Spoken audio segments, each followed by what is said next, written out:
Hello beautiful mind, welcome to achievers classes. હું છું રાહુલ રાઠોડ અને આજે આપણે શીખવાના છીએ સ્વાધ્યાય 1.5. તો ચાલો શરૂઆત કરીએ આપણે.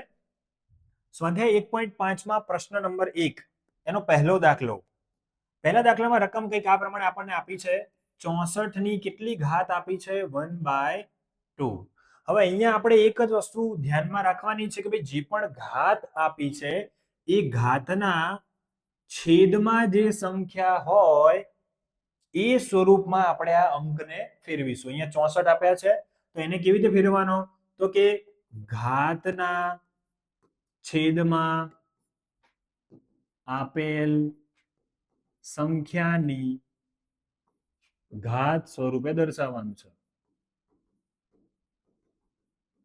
એટલે કે શું કરીશું? આ જે 64 છે એ કોની બે ઘાત થાય છે એ આપણે જોવાનું છે. તો 64 એ કોની બે ઘાત છે? તો આપણે જાણીએ છીએ કે 64 એટલે 64. 8 ની બે ઘાત એટલે 64 થાય. અને ઉપર શું આવશે? 1/2. તો જો અહીંયા જે બે હતું એ અહીંયા ઘાત સ્વરૂપે આવી ગયું. ટૂંકમાં છેદમાં જે હોય એ આપણે અંદર ઘાત સ્વરૂપે લાવવાનું છે. હવે આ બે અને આ બે એ શું થશે? ઉડી જશે, કારણ કે 2 ગુણ્યા 1/2. આ અંશમાં છે, આ છેદમાં છે, તો બે બે ઉડી જાય તો જવાબ શું આવે છે? 8. બરાબર છે? આ છે આપણા દાખલાનો જવાબ. બરાબર છે? નેક્સ્ટ દાખલો જોઈએ આપણે. નેક્સ્ટ દાખલામાં જો અહીંયા છેદમાં ઘાત સ્વરૂપે છેદમાં શું આપ્યું છે? 5. તો આપણે 32 એ કઈ સંખ્યાની 5 ઘાત થાય છે એ વિચારવાનું છે. તો 32 એ કઈ સંખ્યાની 5 ઘાત થાય છે? તો 32 એ 2 ની 5 ઘાત થાય. કઈ રીતે? ચાલો ચેક કરીએ આપણે. 2 ગુણ્યા 2 ગુણ્યા 2 ગુણ્યા 2 ગુણ્યા 2 લખીએ તો 2 દુ 4, 4 દુ 8, 8 દુ 16, 16 દુ 32. તો 32 ને તમે 2 ની 5 ઘાતના સ્વરૂપમાં લખી શકો છો. એટલે 32 ની જગ્યાએ હું શું લખીશ?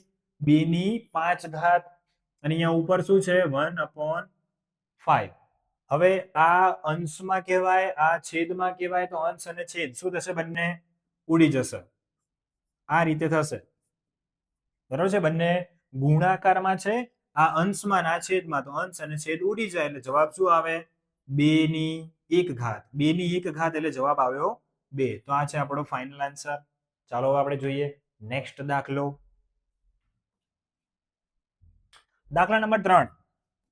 દાખલા નંબર 3 માં રકમ કંઈક આ પ્રમાણે આપી છે આપણને. 125 અને એની કેટલી ઘાત આપી છે?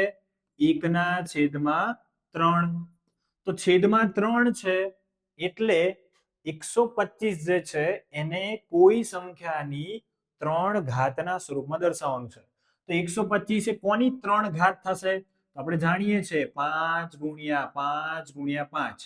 પાયો પાયો 25, 25 પંચા 125. તો 125 એ 5 ની કેટલી ઘાત થાય? તો કે 3 ઘાત થાય. 5 3 વાર આવે તો અહીંયા આપણે શું લખશું? 125 ની જગ્યાએ 5 ની 3 ઘાત અને બહાર શું છે?